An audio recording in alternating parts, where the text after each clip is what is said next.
This YouTube channel does not promote any violent, harmful, or illegal activities.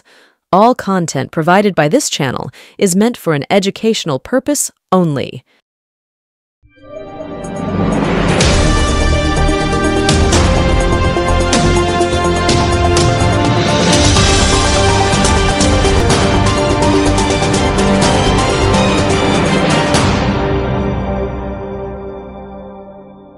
স্বাগতম, নমস্কার, আসসালামু আলাইকুম। এই দুদিনের মধ্যে আমি শেষ অনুষ্ঠানটি করার মাঝখানে প্রয়াত হলেন আমাদের পূর্বতন প্রধানমন্ত্রী মাননীয় ডক্টর ডক্টর সাহেব বলে তাকে ডাকা হতো, ডক্টর মনমোহন সিং। ফলে তার প্রতি শ্রদ্ধা জানাই। আমি বা প্রবীর বিশ্বাস ডক্টর সিংকে নিয়ে অনুষ্ঠান করতেই পারতাম, তারপরে দেখলাম যে অনেকেই করছেন এবং সমস্যাটা কি জানেন, হয়তো করলাম, হয়তো আপনারা দেখলেন না, যে ও তো জানি কি ব্যাপার কি বৃত্তান্ত। এটা আমাদের কাছে খুব বেদনার। অনেক সময় আমরা কম্প্রোমাইজলি অনুষ্ঠান করতে বাধ্য হই, যে না ঠিক আছে এটাকে ছেড়ে দাও ভাই, ওটাকে ধরো। কারণ বিগত সপ্তাহে একটি অসাধারণ অনবদ্য অনুষ্ঠান করেছিলেন বাংলাদেশ নিয়ে প্রবীর বিশ্বাস। আমি দেখলাম ভিউটা ডাউন, অথচ এটার মধ্যে কিন্তু পড়াশোনা করার ব্যাপার রয়েছে প্রচন্ড। এবং কংগ্রেসের সঙ্গে বিট্রে করছে সিপিএম এবং বিজেপি জোট, সেটাও দেখলাম ভিউটা ডাউন হলো কেন আমি বুঝলাম না। এবং যে মুহূর্তে আমি শান্তির ছেলের বলে অ্যাটাকিং অনুষ্ঠান করলাম, হয়তো আপনাদের সেটা ভালো লাগার জায়গা থাকতে পারে বা রাগের জায়গা থাকতে পারে, আপনাদের দোষ না, আমাদের প্রেজেন্টেবিলিটির ত্রুটি থাকতে পারে, সেটা মারাত্মক ভিউ হলো। এবং গত শনিবার যেই অনুষ্ঠানগুলো প্রবীর বিশ্বাস করেছে প্রত্যেকটার ভিউ খুব ভালো। Thank you very much. আপনারা না থাকলে আমরা যাবো কোথায় বলুন? সারাদিন অফিস করে বা এখন অফিস যাওয়ার পথে সোমবার সকালে আপনাদের সামনে যখন উপস্থিত হচ্ছি, তখন তো আমাদের একটা ইচ্ছা করে যে আমাদের সামান্য কাজ আপনারা একটু দেখুন, কমেন্ট করুন, কি ভালো লাগে। আর বর্ষ তো শেষ হয়ে গেল, আর কয়েক ঘন্টার মধ্যে নতুন বছর চলে আসবে। তো এই বর্ষ শেষের ঠিক প্রাকলগ্নে এবং আরো একটা কথা অ্যাডিশনালি বলতে হয়, সেটা হচ্ছে 1 জানুয়ারি ছুটির দিন। হয়তো পশ্চিমবঙ্গ সরকারের অনেক ক্ষেত্রে ছুটি থাকে, ভুলে গেলে চলবে না যে 1 জানুয়ারি হচ্ছে তৃণমূল কংগ্রেসের জন্মদিন এবং এইভাবেই ধার্য হয়েছে। এবং আপনারা খেয়াল করে দেখুন, 1998 থেকে আজকের এই অবস্থাতে অনেকটাই বয়স হয়ে গেছে, কিন্তু পূর্ণ যৌবনা বলতে যা বোঝায় সেটা তৃণমূল কংগ্রেসের। এবং ফলে সারা বাংলার বিভিন্ন প্রান্তে অনুষ্ঠান হবে, অনেক জায়গায় ব্লাড ডোনেশন হবে, কিছু কিছু এমন প্রোগ্রাম রয়েছে যেগুলো না হবে, যেগুলো মানুষের সাহায্যে মানুষের পাশে থাকার বার্তা দেওয়া হবে, যেগুলো করা হয় আর কি তৃণমূল কংগ্রেসের। এবং আপনাদের বলি যে গত বছর শেষ দিকে যেরকম অনুষ্ঠান হয়েছে তার থেকে ঢের বেশি এই আজ 30 তারিখেও আমি যতটুকু দেখতে পাচ্ছি চারিদিকে নানান অনুষ্ঠান হচ্ছে, মেলা হচ্ছে, বিক্রি বাট্টা হচ্ছে, ছোট ছোট ব্যবসায়ীদের বিপুল। আমাদের এখানে সুজিত বোস করছে, দারুণ বিক্রি, আমি গিয়ে দেখে এলাম। ফলে চমৎকার ব্যাপার স্যাপার এগুলো। আর বাচ্চা কাচ্চারাও তো যাবেটা কোথায় বলুন দেখি? চিড়িয়াখানা ছাড়া আর যাবে কোথায়? কাজে এই ধরনের মেলা, উৎসব ইত্যাদি হলে আমাদের ভালো লাগার একটা জায়গা থাকে। তো সেখান থেকে আজকের অনুষ্ঠান যেটা শুরু করছি, মমতার লক্ষণ রেখা, অর্থাৎ 48 ঘন্টা আগে এই অনুষ্ঠানটা করছি। মমতা বন্দ্যোপাধ্যায় কিন্তু গত শনিবার যে বার্তাটি তিনি দিয়েছেন গত শনিবার দিন, সেটা পাবলিশড হয়েছে এবং বিভিন্ন সোশ্যাল নেটওয়ার্ক বা পোর্টালে, সরকারি পোর্টালে বা বড় পত্রপত্রিকার পোর্টালে সে খবরটা বারো হয়েছে। ঘটনা কি, লক্ষণ রেখা কাকে বলে আপনারা নিশ্চয়ই জানেন। যে রাম যখন সোনার হরিণের পেছনে দৌড়েছিল, সীতা তাকে বলেছিল আমার সোনার হরিণ চাই, আমার সোনার হরিণ চাই। তখন লক্ষণের উপর দায়িত্ব দিয়ে রাম দৌড়ে গিয়েছেন।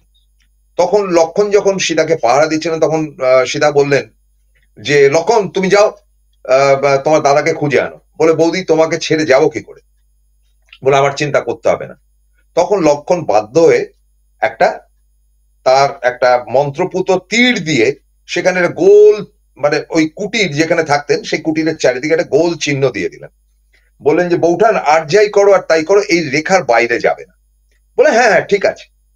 এবং এই লক্ষণ রেখার বাইরে সীতা গিয়েছিলেন রাবণকে ওই ইয়ে দিতে, ভিক্ষা দিতে, এবং সঙ্গে সঙ্গে রাবণ তাকে হাত ধরে টেনে। লক্ষণ রেখার বাইরে যদি না যেতেন সীতা, তাহলে রামায়ণ তৈরি হতো না, হতোই না। মানে অ্যাজ পার পৌরাণিক কাহিনী, এটা সত্য মিথ্যা আমি তো জানি না, কারণ এগুলো ইতিহাস বইয়ে কোথাও লেখা নেই। ইতিহাস বইয়ে সেই কথাগুলোই লেখা থাকে যেটা সত্যি। আমি বলছি না এটা মিথ্যে, তবে এ তো পৌরাণিক ব্যাপার স্যাপার যা হয় আর কি। যাই হোক, এটা রেফারেন্স হিসেবে নিলাম। তো মমতা বন্দ্যোপাধ্যায় এরকম একটা লক্ষণ রেখা কয়েক সপ্তাহ আগে টেনেছিলেন। তিনি কড়া নির্দেশিকা দিয়েছিলেন তার দলের লোকেদের যে সংযত হও, মানুষের সঙ্গে ভালো ব্যবহার করো, মানুষের বাড়িতে যাও, এমন কোন কাজ করো না, এমন কোন জায়গায় যেও না যেটা দলের নীতির বিরুদ্ধে যাবে, এমন কোন বক্তব্য মিডিয়ার সামনে রেখো না যেটা দলের ক্ষতি হতে পারে। যার জন্য তিনি ওই একটা প্যানেল ইত্যাদি ইত্যাদি করে দিয়েছেন যে কারা কোন দায়িত্বে থাকবেন, যেমন অরূপ বিশ্বাসকে এটার দায়িত্ব দেওয়া হয়েছে। কিন্তু তা সত্ত্বেও ক্ষেত্র বিশেষে দেখা যাচ্ছে কোনো কোনো মন্ত্রী হয়তো এমন সমস্ত মঞ্চে উঠছেন যে মঞ্চে ওঠার জায়গা থেকে অরূপকে আমরা দেখতে পাচ্ছি। অরূপের একটা অদ্ভুত ব্যাপার রয়েছে যে এই অরূপ বিশ্বাস আমার অত্যন্ত ঘনিষ্ঠ বন্ধু। অরূপ এই মুহূর্তে জেনারেল সেক্রেটারি পার্টির, এবং তিনি অনেকগুলো এই ধরনের নোটিশ গুলো তিনি ছাড়েন টানেন। অরূপের গুণটা কোথায় জানেন তো? তিনি অত্যন্ত মমতা ঘনিষ্ঠ, কিন্তু অরূপ আপনি গিয়ে পেটে বোমা মারলেও অরূপের মুখ থেকে একটি শব্দ বার করতে পারবেন না। মানে অরূপের সঙ্গে সারাদিন হয়তো কোনো মিডিয়া ঘোরাঘুরি করছে, অরূপদার যে অনুষ্ঠানগুলো আছে সেই ছবি তুলতে বলবে, কিন্তু অরূপের সামনে মাইকটা ধরলে বা বাইকটা নিতে গেলে অরূপ কিন্তু একটি শব্দ উচ্চারণ করবে না। এবং আমি অরূপের সঙ্গে মমতা বন্দ্যোপাধ্যায়ের সফর সঙ্গী হয়েছি, বম্বে বলুন, দার্জিলিং বলুন, বা বিভিন্ন প্রান্তে অরূপ যখন থাকে, অরূপকে হয়তো বললাম কিছু বলো, অরূপ বলবে যে না, দিদি যে শহরে আছে সেই শহরে আমি কোনো মন্তব্য রাখবো না, এতটাই তার লয়ালিটি। এবং সম্প্রতি সুমন চট্টোপাধ্যায়, যিনি ঘোরতর দিদি বিরোধী, একসময় একেবারে দিদির, যাই হোক, ডট ডট ডট, আমি তো আবার খারাপ কথা বললে, শান্তির ছেলে বললে তো খারাপ হয়, বলবো না বাবা। কুণাল ঘোষ আমাকে খুব বকা দিয়েছে, আমি নেই। কিন্তু অরূপের গুণটা হচ্ছে যে ওই দিদি যে শহরে থাকবে ঠিক স্টেপ বাই স্টেপ প্রত্যেকটি খবর দিদিকে তিনি দেবেন, এবং তিনি একটি লুজ টক করবেন না, বা কোনো মিডিয়ার সামনে তিনি যাবেন না, এবং কোনো কথা তিনি বলবেন না। এটা মতন এত লয়ালিটি বোধহয় এই দলের মধ্যে অ্যাজ সাচ কারোর মধ্যে আমি খুব একটা দেখিনি।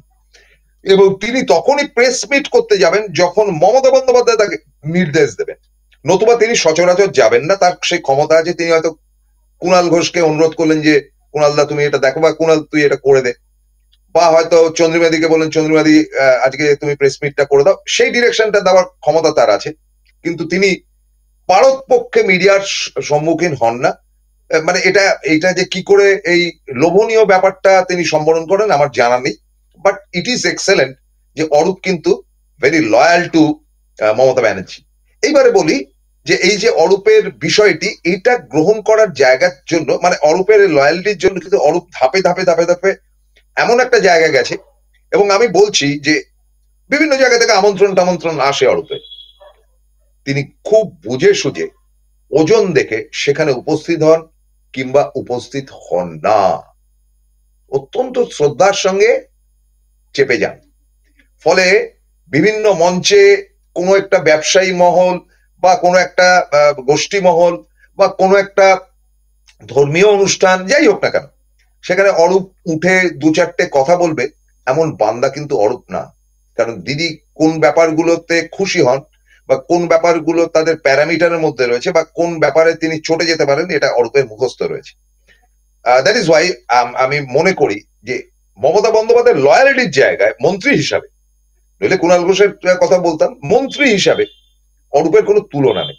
Thank you very much Arup, তোমার এই ব্যাপারটা সত্যি, আমি তো তোমার অফিসে বিভিন্ন সময় গেছি, আমি দেখেছি যে অসম্ভব ভাবে তুমি পাবলিকের সঙ্গে মেশো, কিন্তু এমন কোনো কথা কখনো বলো না যেটা তোমার দ্বারা সম্ভব না। ফালতু বাতেলা মারাটা তোমার হ্যাবিট নয়। অরূপ বিশ্বাস কিন্তু 50-60 হাজার ভোটে বিধানসভায় জেতেন। এবার কথা হচ্ছে যে তাহলে দোষটা কোথায়, মানে ত্রুটিটা কোথায়?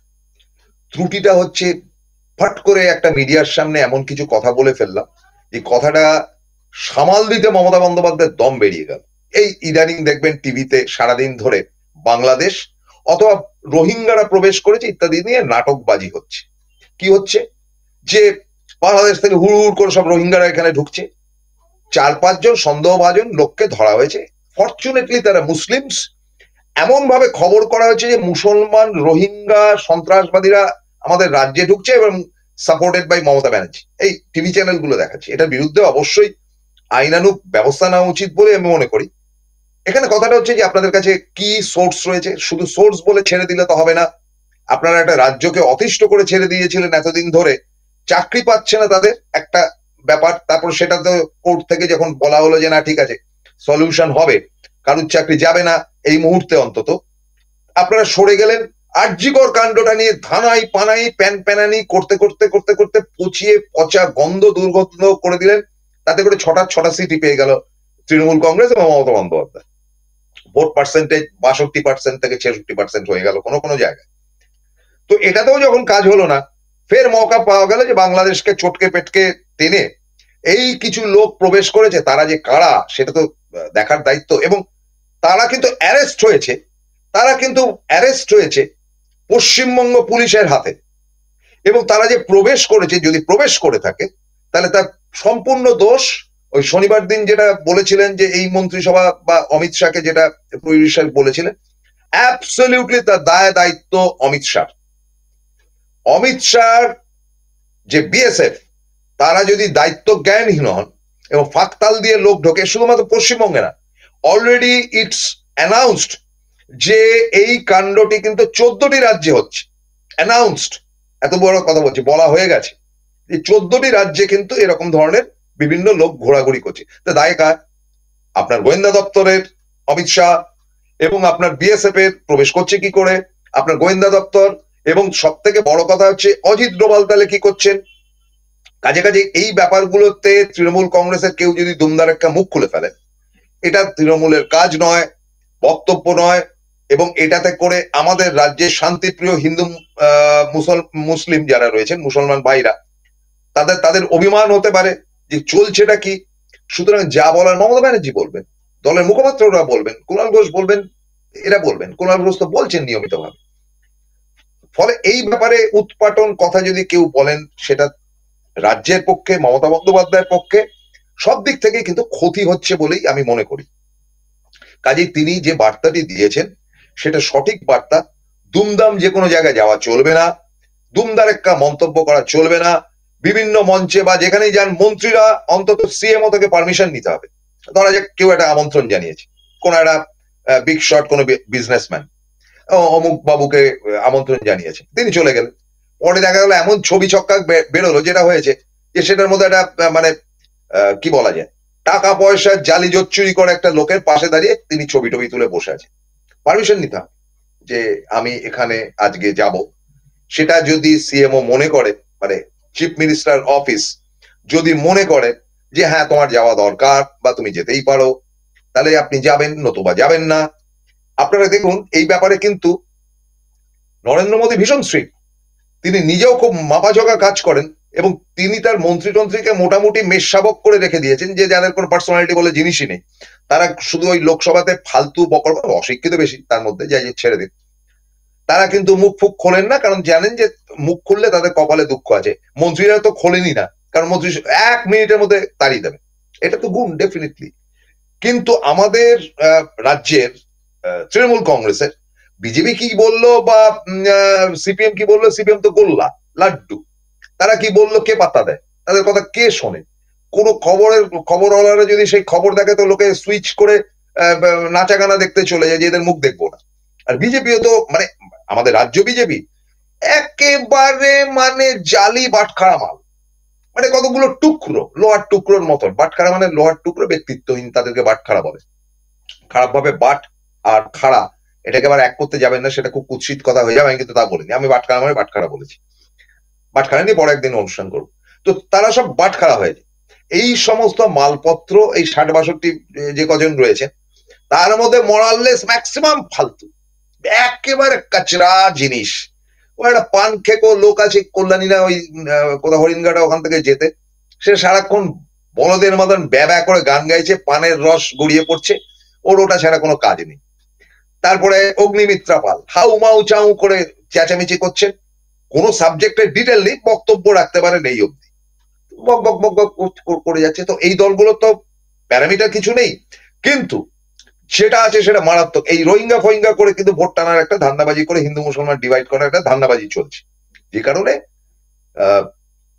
মানে এই জায়গা থেকে মমতা বন্দ্যোপাধ্যায় কিন্তু সতর্ক না, লক্ষণ রেখা টেনে দিয়েছে যে 19-20 হলে আমি দেখে নেবো। 3টে চান্স পাবে। প্রথম চান্স, তোমাকে এক্সপ্লানেটরি ম্যাটারের মধ্যে তোমাকে জানাতে হবে যে কেন করেছে, তো শোকজ করা হবে। দ্বিতীয় ব্যাপার, শোকজের পরেও যদি তুমি করো তাহলে তোমাকে সাসপেনশনে রাখা হবে। আর 3 নম্বর হচ্ছে যে বারবার যদি তুমি ঘাড় ধাক্কা দিয়ে বের করে দেওয়া হবে। তো এই নানান ঘটনার পরিপ্রেক্ষিতে এটা দরকার ছিল, কারণ এটা সিপিএম এর মতন অর্গানাইজ পার্টি নয়। এখন তো সিপিএম খুব ফালতু পার্টি, কিন্তু তাদের একটা ওই নানান রকম প্যারামিটার রয়েছে, সেইটা যখন নয় তখন তো মমতাকে নিজেকেই দায়িত্ব নিয়ে এটা করতে হবে। বলছি ইন্টারেস্টিং আরো কিছু কথা, একটা ছোট্ট বিরতির পর সঙ্গে থাকুন। Found Kolkata's first ever sweet shop serving so unique items like Dab Malai Curry, Motichur Truffle, Gajor Borfi, Dab Kalakand, and I had to try them. শুধু তাই নয়, শক্তিগড়ের ল্যাংচা, বর্ধমানের সীতাভোগ, মালদার পোস্তকদম, বহরমপুরের ছানা বড়া, এগুলো সবকিছু খেতে হলে আর এত দূরে যেতে হবে না। সুন্দরিনী ন্যাচারালসে পেয়ে যাবে পশ্চিমবঙ্গের বিখ্যাত 10টা জেলার মিষ্টি all under the same roof. এদের বেস্ট সেলার্স কচি ডাবের শাঁস দিয়ে বানানো ডাব মালাইকারি আর কলা পাতায় মোড়া গুড়ের সন্দেশ পাতুরি আর a must try.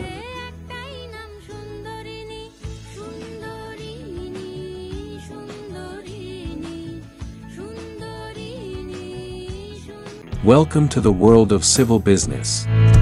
A Bengali business personality and the most successful business group, Roy Construction Group of companies, now coming Sarib, West Bengal.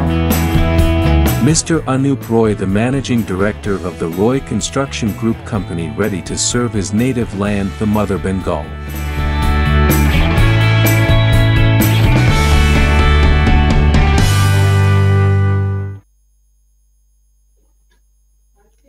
ফিরে এলাম বিরতির পর। তৃণমূলের আইডেন্টিক্যাল দ্বিতীয় চরিত্র, তিনি মন্ত্রী নন কিন্তু যথেষ্ট পাওয়ারফুল ম্যান এবং অলিখিত অনেক পাওয়ারেরই অধিকারী। তিনি অনেক কাজই তিনি করতে পারেন এবং তার মতন বুদ্ধিদীপ্ত ভাবে, অর্থাৎ তার যোগাযোগ, তার public relation extraordinary, the best বলা যেতে পারে।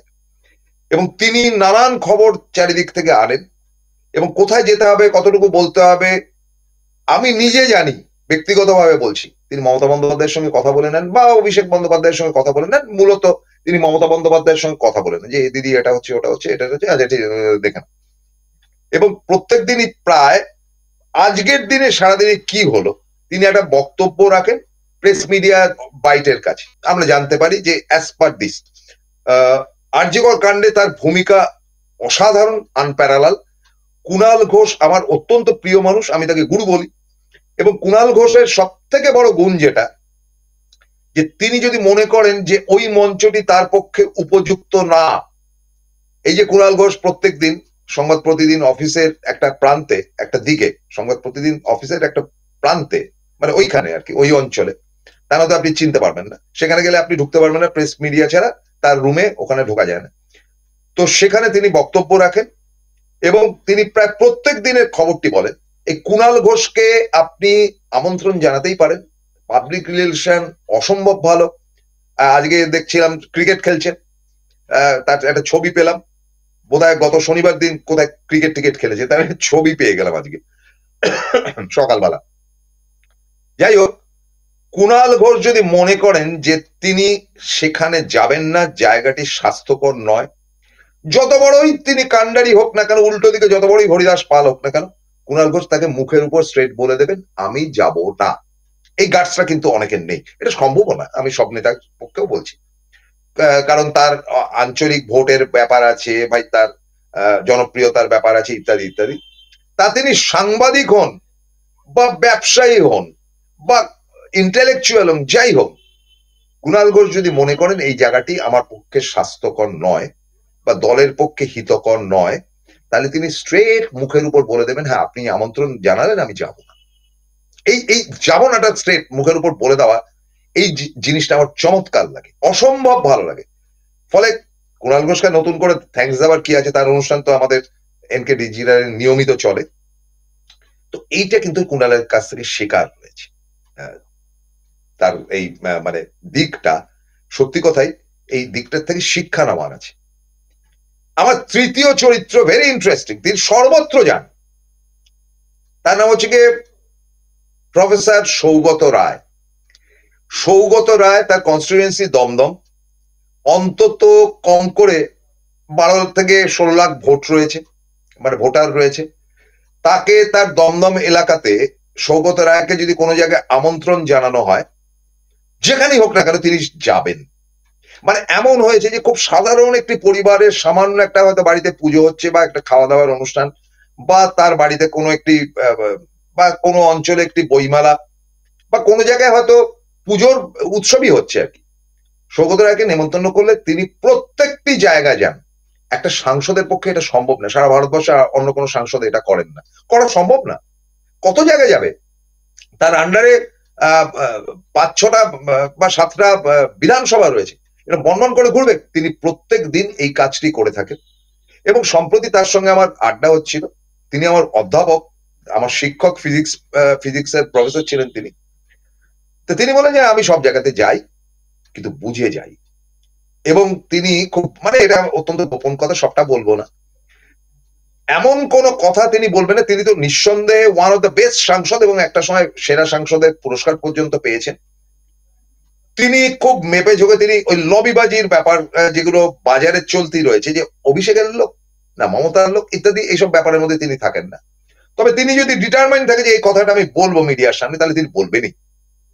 এবং তার বলা কোনো কথাতে ক্ষতি হয় না দলের, কারণ তিনি যাদেরকে জওহর সরকারকে সমালোচনা করেছেন, এই যে আমাদের সাংসদ যিনি নানান রকম অছিলাতে দল রাত জাগো ইত্যাদি ইত্যাদিতে গিয়ে এখন চোরের মতন লুকিয়ে রয়েছেন, যাকে আমি বারবার বলি যে আপনি দলটা ছাড়ুন মশাই, আপনি দলটা না, আপনি সাংসদ পদটা ছাড়ুন। রাজ্যসভার সাংসদ যে শুভেন্দু শেখর, তিনি তাকেও ছুলে ছেড়ে দিয়েছেন। এবং আমি বলছিলাম যে স্যার, আপনি এরকম লোকসভাতে যখন বক্তব্য রাখে সায়নী ঘোষ, আপনি খুব উত্তেজিত ভাবে টেবিল চাপড়ে বলেন বাহ বাহ সাবাস, আমি কিন্তু সেটা শুনি। বলে তোমরা কোথায় শোনো? আরে তোমাদের এই, আমি বললাম যে দেখুন এটা মানে এখন ইউটিউবের যুগ, সোশ্যাল নেটওয়ার্কের যুগ, বলে আমাকে লিঙ্ক গুলো পাঠাবে, তো আমি খুব ইন্টারেস্টেড। ফলে তিনি জানেন আজকে এই এতটা বয়সের মধ্যেও তিনি প্রত্যেকটি অনুষ্ঠানে যান, কিন্তু তিনি যাওয়ার আগে এলাকাটা পরিদর্শন করার জন্য লোক পাঠিয়ে দেন সেই এলাকা। হ্যাঁ, যে কথাটা বলছিলাম সেটা হচ্ছে যে সৌগত রায়ের পাবলিক রিলেশন অসম্ভব ভালো, এবং তিনি একজন কাউকে পাঠিয়ে দেবেন, বা ওই এলাকাতে তৃণমূলের যে লোক রয়েছে, যে সৌগত রায়ের ঘনিষ্ঠ প্রত্যেকটা অঞ্চলে রয়েছে, তিনি সার্ভে করবেন যে ব্যাপারটা কি হচ্ছে বা না হচ্ছে। যদি এমন, সাধারণত হয় না, ওই রকম একজন অধ্যাপক মানুষ যিনি লোকসভা কাঁপাচ্ছেন এবং যিনি টেবিল চাপড়ে লোকসভাতে কাহিল করে ছেড়ে দিচ্ছেন বিরোধীদের, মানে বিরোধী না সরকার পক্ষকে, তিনি কিন্তু সার্ভে করে তারপরে তিনি যান, কিন্তু প্রতিটি অনুষ্ঠানে যান। মানে তার এলাকাটি শুনলে আপনার মাথা খারাপ হয়ে যাবে। এদিকে দমদমের লেকটাউনের কাছ থেকে শুরু করে একেবারে প্রায় ব্যারাকপুরের সীমানা অবধি, তার মধ্যে নিউ টাউনের বিস্তীর্ণ অঞ্চল ফঞ্চল নিয়ে, মানে একটা বিরাট একটা জায়গা, এবং প্রত্যেকটি জায়গাতেই তিনি যাচ্ছেন। এমন হয়েছে যে একটা বিয়ের অনুষ্ঠান ছিল, একটা পুজোর অনুষ্ঠান ছিল, তিনি প্রত্যেকটা জায়গায় ছুঁয়ে গেছেন, বাট গেছেন, এবং এটা তিনি করে থাকেন। আর কোন লোকসভার সদস্য সারা ভারতবর্ষে এই ধরনের পাবলিক রিলেশন করেন, কিন্তু তিনি এমন কোন মন্তব্য করেন না যেটা নিয়ে কন্ট্রোভার্সি হতে পারে, বা তিনি এমন কোন কাজ করেন না যেটা নিয়ে দলের মুখ পুড়তে পারে। আমি বলছিলাম তো, বললো আমাকে সেদিনকে বলছেন, গত যেদিনকে দেখা হয়েছিল, তুমি দেখেছো প্রসূন কিরকম মমতা কাণ্ডটা করেছে? আমি বললাম কি করেছে স্যার? পুরো যে সমস্ত সাংসদ এবার গেছে, কি পড়াশোনা জানা ছেলে মেয়ে, সব দারুণ ইংরেজি বলছে, লোকসভা রাজ্যসভা সবার। তৃণমূলের এরকম একটা গ্রুপ, সবচাইতে শিক্ষিত গ্রুপ কিন্তু লোকসভাতে একটা পার্টির তরফ থেকে, এত ভালো তুমি পেয়েছো? আমার কথা ছেড়ে দাও, আমার তো যাই আছে ঠিক আছে, সুদীপ থেকে শুরু করে অভিষেক রয়েছে, যেমন এদিকে মহুয়া রয়েছে। মানে সত্যি কথা বলতে কি, এটা আমার মাথায় ছিল না, এত সেরা সাংসদ টিম খুব কম হয়। কিন্তু এত সত্য ত্রুটি হচ্ছে এই কারণে যে ছুতোনাতা পেলেই মিডিয়া হাউস, সিপিএম বা বিজেপি না, সিপিএম বিজেপি বেকার ফালতু কাচরা, কারা করছে জানেন এই ঘটনাগুলো? মিডিয়া। কি করে ডোবানো যায় মমতাকে, তার জন্য ওত পেতে কোটি কোটি টাকা তারা খরচা করছে। এই যে রাত দখলের কারবারি যারা, তাদের তো একটি বক্তব্যই ছিল, আমার পাড়াতেই হয়েছে কাণ্ড। আমি তো এর আগেও বলেছি 2-3 বার অনুষ্ঠানে, আমার পাড়াতেই হয়েছে। রাস্তায় শুয়ে পড়েছেন এক মহিলা, যা পুজো করতে দেবো না, দেবো না। তরুণ সংঘ বলে আমাদের যে ক্লাবটি রয়েছে তার সামনে গিয়ে শুয়ে পড়েছে। তখন ইয়েরা ঢুকছে, বিচারকরা ঢুকছে, তিনি শুয়ে পড়েছেন। এবার সমস্ত কিছু তো গোলমালে হয়ে গেছে, ছটা আসন পেয়ে গেছে, পাড়াতে তার সঙ্গে কেউ কথা বলে না। তিনি খুব সূক্ষ্ম ভাবে তৃণমূলের কিছু মহিলা কর্মীকে সঙ্গে নিয়ে ফাংশন নামিয়ে দিলেন। আমার দুর্ভাগ্য যে আমার বিধায়ক অত্যন্ত বুদ্ধিদীপ্ত, তিনিও পাবলিক রিলেশনের সেরা, তাকে ডেকে নিয়ে যাওয়া হলো তৃণমূলের পক্ষ থেকে, যে স্যার আমরা একটা প্রোগ্রাম করছি, আসবেন। আমার কাউন্সিলরও গিয়েছিলেন। তারা তো পরে বুঝলেন যে এটা কোথায় এসছি। এই তো লোকগুলোর মধ্যে বেশ কয়েকজন ওই রাত দখলের কারবার করে মমতার পদত্যাগ চেয়েছিল। যাই হোক, অজানা ব্যাপারে তো অনেক সময় অনেক কিছু ঘটে যায়, করার কিছু নেই, তবুও সতর্ক হওয়ার প্রয়োজন। এরা আর যাই হোক, এরা মানে রাজ্যের শত্রু, রাজ্যের ভালো এরা চায় না। এবং সবচাইতে বড় কথা, আমার খারাপ লাগার জায়গাটা হচ্ছে যখন এই ইউটিউবে, ধরুন আমাদের কথা বাদ দিই, একদিকে অনিকেত রয়েছেন, অনিকেত চট্টোপাধ্যায়, অনিকেত বাবু, জয়ন্ত ঘোষাল একটা করছেন, এবং জয়ন্ত ঘোষাল অবশ্য একেবারে বিগ হাউসেই কাজ করেন। আচ্ছা, তারপরে ধরুন আপনার প্রসূন আচার্য রয়েছেন, রন্তিদেব সেনগুপ্ত রয়েছেন, সুমন ভট্টাচার্য রয়েছেন, আমাদের দীপক ব্যাপারী রয়েছেন, এরকম অনেকে রয়েছেন যারা লড়াই করেছেন। আমার আর প্রবীর বিশ্বাসের কথাটা বাদ দিয়ে দিন, আমরা লড়াই করেছিলাম কিন্তু লোকসভা নির্বাচনের আগে, সত্যিটা তুলে ধরেছিলাম। আমরা লড়াই করেছিলাম কিন্তু আমরা বারবার বলেছিলাম নির্যাতিতার ঘটনার বিরোধী আমরা, এবং ধরে ফাঁসিতে ঝুলিয়ে দাও। কিন্তু আমরা লড়াই করেছিলাম ওই দফা 1 দাবি 1 মমতা বন্দ্যোপাধ্যায় পদত্যাগ বলে রাত জেগে যারা, যে শান্তির ছেলে এবং শান্তির মেয়েগুলো যারা হইচই করেছে, তাদের বিরুদ্ধে লড়াই করেছি। দিনের পর দিন আমরা কিন্তু প্রোগ্রাম করেছি, অসুবিধা হয়েছে। কিন্তু তারপরে যদি নেতারাই রাজ্জাগো পার্টিদের অনুষ্ঠানে গিয়ে হাজির হন, তাহলে এর থেকে তো বেদনার কিছু নেই। এই দুঃখ বলবো কাকে বলুন তো দেখি, কাকে বলবো? এটা শুধুমাত্র আমার এলাকা বলে না, মানে বিভিন্ন এলাকাতে এই রাজ্জাগা পার্টিরা আবার সুরসুর করে তৃণমূলের মধ্যে প্রবেশ করার মানে চেষ্টা করছে। ক্ষমা হতে পারে, অনেককেই ক্ষমা করেছেন মমতা বন্দ্যোপাধ্যায়, রাজীব বন্দ্যোপাধ্যায় আবার দলে ফিরেছেন, কিন্তু এদের মতন নটোরিয়াস ভয়ঙ্কর সাপ যারা সিপিএম এর সঙ্গে হাত মিলিয়ে কাণ্ড করেছে, তারা যদি তৃণমূলের দলের মধ্যে আমি ফার্দার দেখি কোনো অনুষ্ঠানের মধ্যে, আমি অন্তত ভয়ঙ্কর রকম ভাবে বিরোধী হয়ে যাব, কিংবা অনুষ্ঠান আমি আর করব না। কারণ আমাদের তো মানবিমানের ব্যাপার আছে। চটি যেটা সাংবাদিক বলছে লন্ডনে গিয়ে চামচ চুরি করেছে, আমার বাপ 14 পুরুষ কোনোদিন লন্ডনে যায়নি, মানে এত শান্তির ছেলে সিপিএম। তো তাদের সঙ্গে হাত মিলিয়ে যদি কেউ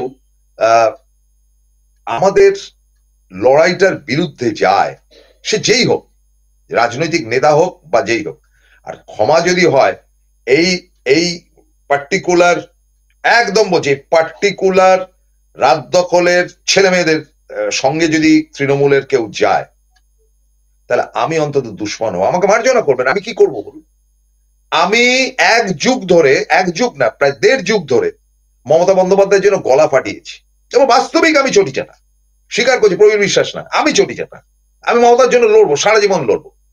কিন্তু আমার লড়াইটা তো থেমে যাবে যদি দেখি যাদের বিরুদ্ধে লড়ছি তারাই তৃণমূলের সাহায্য সহযোগিতা পাচ্ছে। কাজে মমতা বন্দ্যোপাধ্যায় কিন্তু এগুলো ভেবেছেন, তার কাছে খবর আছে। আমি তো করছি রাতের পর রাত অনুষ্ঠান, দিনের পর দিন অনুষ্ঠান, খবর আছে। সেই জন্যই লক্ষণ রেখাটার মধ্যে কিন্তু এদেরকেও ফেলা হচ্ছে। সুতরাং মমতার লক্ষণ রেখাটা মেনে চলুন। আমি হুমকি দিচ্ছি না, ভালোবেসে বলছি।